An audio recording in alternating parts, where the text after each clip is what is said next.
Thank you, Bob, for coming over here today. It means a lot to us. We've had a long working relationship for, over 20 years. Yep. So appreciate it. And there's probably nothing more on people's mind right now than commodity and pricing. And matter of fact, I was reading a little article this morning. It was just echoing everything I hear. Supply chain shortages, price increases, ongoing labor shortages, the labor war, healthcare costs, COVID protocols, and it was just nonstop echoing it. And really made me think of you folks when how are we dealing it and how are we dealing with it well? And it made me think, we should share this information with the folks. And so I thought we should probably sit down and have a conversation with you. Yeah, this is great. Thank you for having me today. Glad to jump in here and kind of fill you in a little bit on the distribution side of the business and some of the challenges. They're all very relevant to our world right now. So cool. Let's jump right in. Okay, well, why don't you give us a little bit of info on kind of who you guys are and what you do and your role there? So, company, Kendell Door and Hardware. Company's been around since the 1970s. Expanded in the Twin Cities metro area right around 2001, 2002. And at this point, we are expanding nationally. So about 3 years ago, acquired a firm out on the West Coast, Washington Architectural Hardware. Followed that up with Watson Security, a security business out on the West Coast. Newport Distribution was a firm we acquired about a year and a half ago in Chicago, and recently just closed on an acquisition in North Carolina, Greensboro, North Carolina. So coast to coast distribution model for the door frame and hardware business on the commercial side. So I myself have been with the firm, well, 2 stints, but most recently about 20 years, going back to 2002, executive vice president, but have had a heavy focus in the last 18 months in supply chain, directly involved with our vendors as a distributor, not solely manufacturing the product ourselves. A lot of the key relationships are with our manufacturing partners where the products are being made, and then of course we're taking those out to the market. So that's where I've spent a lot of my time in procurement and managing our supply chain the last 18 months. So this is very relevant. Well, you've got an interesting product because you have product you buy both locally, nationally, and internationally, right? Correct. So I'm assuming your supply chain issues are different depending on if it was hardware, if it's door, or metals. Nope. You've got a lot of different supply chain issues. You're exactly right. I mean, in the door frame hardware world, right? We're probably at any time managing 40, 50 different product lines. Some are made as close as Iowa and Wisconsin. Some are made out on the coasts, and then you have the bits and components, I should say, the chips and such that are manufactured overseas that are brought in to put the final product together. That's really the challenge for us. Is in some respects you don't always know where all the components are coming from to make the final product. A lot of times the final product is manufactured in the United States, but for instance, right now I have veneer on boats coming from overseas that I'm trying to get my arms around to find out when I'm going to have that veneer so we can build the doors and such. So yes, to answer your question, I've got stuff coming from all over the world. So of all of that, managing all of those issues, what do you think, if you highlight some of the major problems you guys are seeing right now that are kind of impacting your business the most? The 2 biggest issues are pricing. We have a very active, dynamic pricing environment, and then lead time, production lead times. So managing those 2 together is currently our biggest challenge, and probably will be for some time. On the pricing side, items such as steel, we've incurred 55% surcharges since the beginning of April. So that price has adjusted, 55% our cost basis. At the same time, we're bidding out to general contractors, our customer base, and performing or bidding to schedules. So you have to project, again, knowing in 6-7 months we move 55%. If I'm bidding a job in 2022, how do I protect myself? Yeah. How do I cover myself? Well, we talked about that, right? So we have quick fast tenant improvement projects, right? That Yep. we need the product. It's an 8-week job, and we need the product even faster. Or we have larger projects that I might not need doors until next fall. So how do you approach those two projects? Let's say a large hotel project that I don't need the doors until September of next year. So how can you guarantee, and we talked about this a little earlier off camera, and maybe that also kind of ties into the next question that I'm going to ask, even before you answer this one, is, some of the things that we're having to do to make sure your pricing's good. So maybe if you could explain your approach on pricing first, and then we could talk about maybe how are we together handling trying to solve some of these issues. Well, on the pricing side, we're going to understand or try to understand the construction schedules, and again, schedules change, right? But as we know today, we're going to look at the construction schedule, and we're going to consult with our manufacturers. This is the schedule for the project. We expect it to, the duration is through mid 2023. Here's the level of protection I need on this project to cover myself. Because again, schedules will change, but I need some level on something that's far out.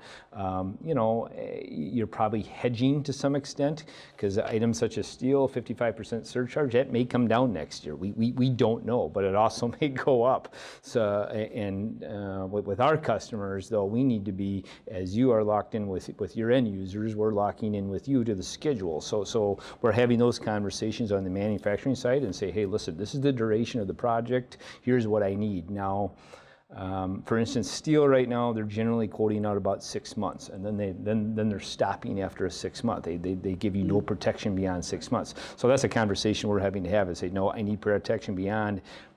What is my hedge? What do I need to do to protect myself? And it's a little bit of a projection right now. It's not. I wouldn't say it's an exact science. So it is an art, though. I know when we receive quotes from folks to understand that what are we getting from you? Are we getting today's price? Yes. Tomorrow's price? Yes. Or what is that hedge, right? Is that hedge so crazy that it just doesn't make sense? Yep.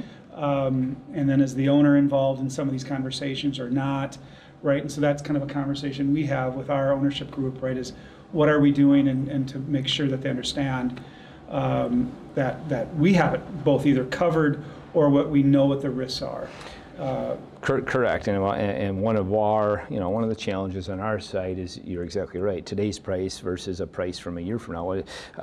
How is our competition looking at the projects? Are they looking at them in the same light? Because quite honestly, I might not be a low number if I'm having to protect myself or protect my customer out 18 months versus if I can buy it all today and ship it, right? Sure, that's a different conversation in this market right now. Which is going to be my next question in a second. So okay, on the TIs, on the quick, fast TIs, how are you handling that?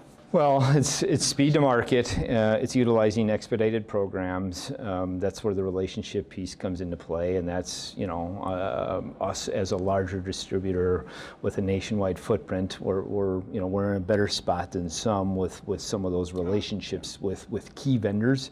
I still need to be able to get product to market in the TI business relatively fast. I can't come back to my clients and say, well, it's 15 weeks now and you're just going to have to wait.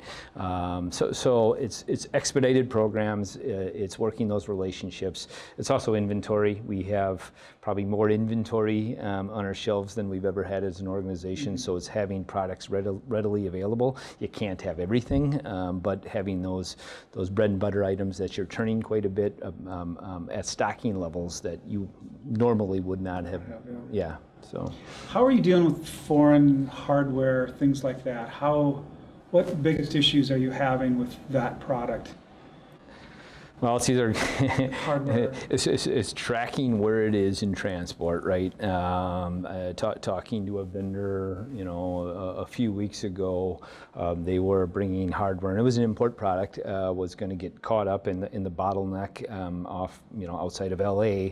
They actually made accommodations to get it shipped up and moved through Seattle and rail back down to Alabama, where ultimately the warehouse is. So it's the transport piece. Again, it's this veneer that I'm talking about that's on a boat, but I can't quite tell where it is on a boat, but I've got an anxious customer on the other side saying, when am I going to see my finished good? And I can't answer that question right now until I lock in and understand where it is on what boat it's on, what crate it's in, and when that's going to be docking. So. And I know that can be a problem. I've talked to other folks with some similar issues that you might not know who the manufacturer is sometimes either, right? Until it gets here or things like that. And or you might be hearing a different conversation of what you think it is, and then by the time it gets here, it might the actual product may have changed, or that supplier may have changed. I would say it's very dynamic right now, to your point. We don't always know. We know where the finished good is being manufactured, but we don't know all the parts and components and pieces that go into making that finished good. I would say two things. Size definitely matters right now. So what we're finding is, although some of our manufacturers have been able to source from a particular part supplier for years, that part supplier has pivoted their business to go elsewhere right now, most likely because they're getting paid more to make that part. So there's some interesting pieces happening on that side of the business. And then we have those that, so as they look for additional sourcing, dual sources, more repetition on that side of the business, they're having problems replicating the specifications. So that's causing some challenges in our business right now in terms of finished goods, finished hardware. Finished hardware, sure. So the other thing we talked about maybe is like some of the solutions that we're both trying to figure out how to deal with this. And we in the past, a lot of times clients would say not to order things too early. They don't want to pay for them that early, start paying interest, having them damaged or whatever. And then of course, on the vendor side, you guys would come back and say, we don't want to warehouse this stuff, and that costs money, things like that. And that definitely has switched kind of conversation. So one of the things I know we're trying to do is push our upstream, so the design team, the owners, to make decisions earlier, right? Which is tough because a lot of times they like to push these off a little bit to find out what competition's doing, what's happening in the market. We don't have that anymore, right? So if we're trying to do that, what pressures is that putting on you buying these products early and forcing to have to warehouse and things like that? What other? No, it's warehousing space. So I think I mentioned off camera, our warehouse is as full as it's ever been. We also have off-site storage space. We've secured some off-site storage space, and we're warehousing even product off-site. I would say first come, first serve in this market right now, and when it comes to manufacturing. So we're pushing purchase orders in much faster than we ever would have. Normally, if I was buying out, 3 months, a 3-month window, I probably extended that to 6 to 9 months. So I'm buying product right now that really isn't needed on site until next spring, but I'm going to have a very difficult time explaining to a customer that I didn't get their product on time. If I knew that if I was approved, they knew what they need and they didn't need till spring, I got to go get it now because I don't trust where it's going to be in January or February. There are substantial concerns with, as we continue to see this demand, how manufacturing is going to perform. If we're going to continue to see stuff push out, I've got to take it to purchase order now. So. Yeah, well, that's tough even on our teams, right? We're not used to. We try to have everything bought out in 30, again, if it's a longer, bigger project, maybe 30-day buyout. But sometimes, what slips are the doors, the frames, things like that. So we're having to make sure that we are always talking to our teams, is the stuff being bought out? Are the purchase orders being sent to you? Because we're now locked in at a price, right, with our folks, and how do we lock in that, right? And we have to do it quick. So shop drawings, right? They could sit on someone's desk for a while, whether it's sitting at architects, our place, your place. So again, kind of that constant, and it's not just you, right? It's the whole gamut. It's carpet, it's light fixtures, it's everything. And we kind of would take it piece by piece as the job would go, and we're not able to do that. So it's that upfront piece is it's more work, which is our other issue, right? Just workers, right? We're all, I saw that report that I was talking about earlier. It said 89% of business owners are having difficult hiring employees. 89%, it's crazy, right?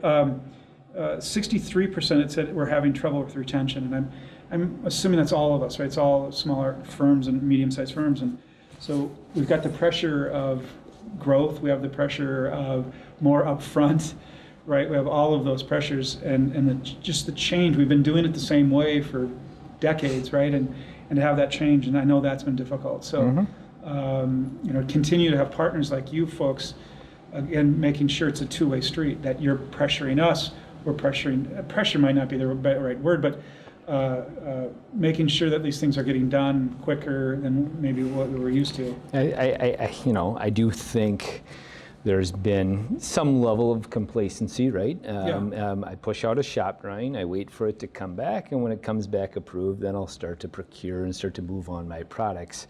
And time is not our friend right now. Like I said, on the manufacturing side, it's first come, first serve. You want to be at the front of the line.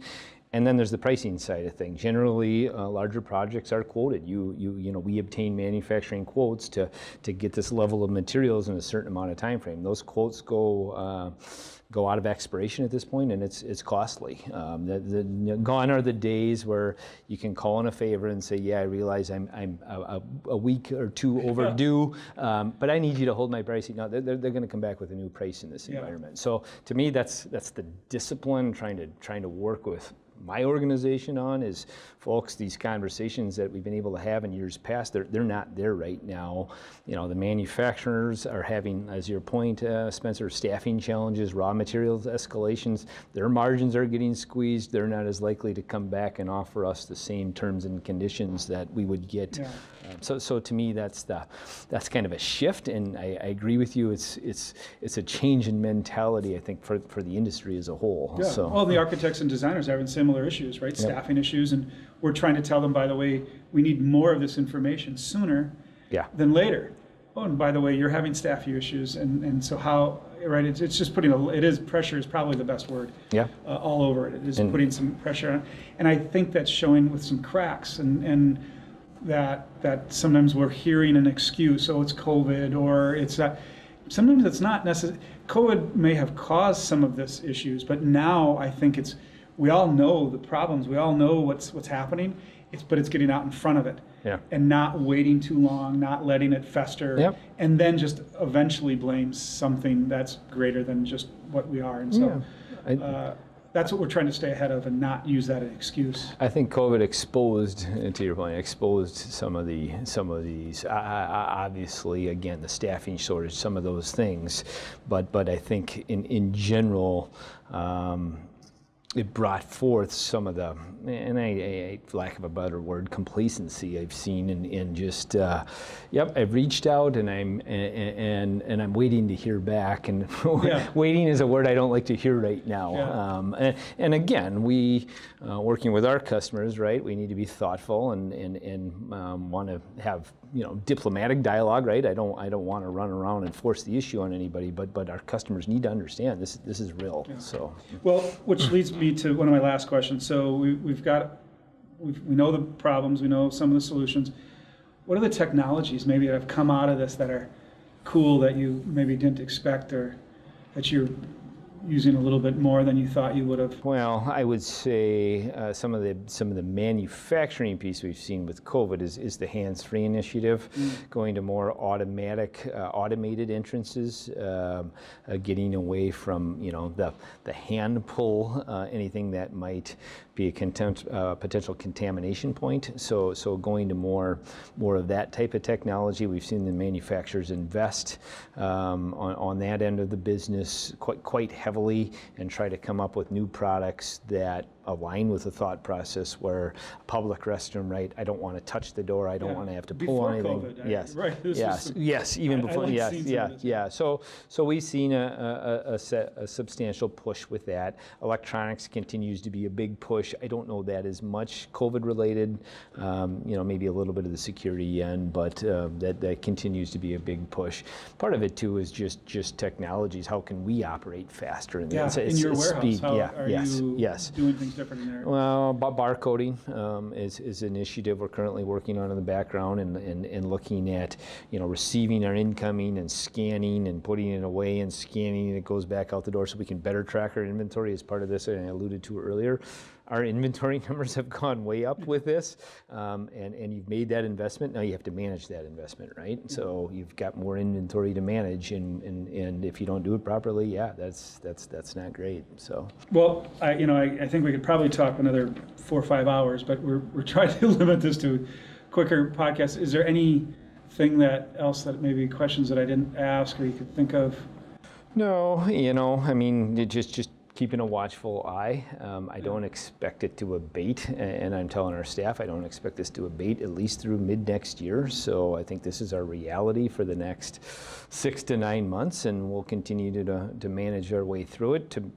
From our side of the business, trying to view it as an opportunity, though, right, to get better, to be more efficient, and instead of finding fault with it or blame or looking at this ways to reshape our business to get better long term. So hopefully we will, and hopefully have more to talk about. It's happened here too. We are more efficient at what we do and how we get things done. And again, maybe putting that pressure upstream a little bit, that makes us a little bit more efficient, and that continues the conversation. But we still need to be creative, right? We still need to be able to be mindful of letting clients see what the market is, see what's happening out there before they make the decisions, and give them the drop dead dates, like, hey, we absolutely need to make these decisions by then. So your input's been really great. I think we probably look at our procurement side of our schedule creation more than we ever have before, right? Absolutely. Before, clients just wanted to see the milestones, and now procurement's really become the big milestone inside of our deadline dates. Well, and it sounds like you're being proactive about it, and to me that would be the right message, right? Because it is a different animal than it ever was. Yes, I've never said supply chain so many times in the last 6 months. Well, cool. Thank you so much for stopping down, for meeting with us, and we love having you as a valued member of our team. Like I said, you guys are a huge part of it. You've been with us for a long time, and we really do appreciate everything you do. So, sounds good. Great. Thanks, bud. Thank you. You bet.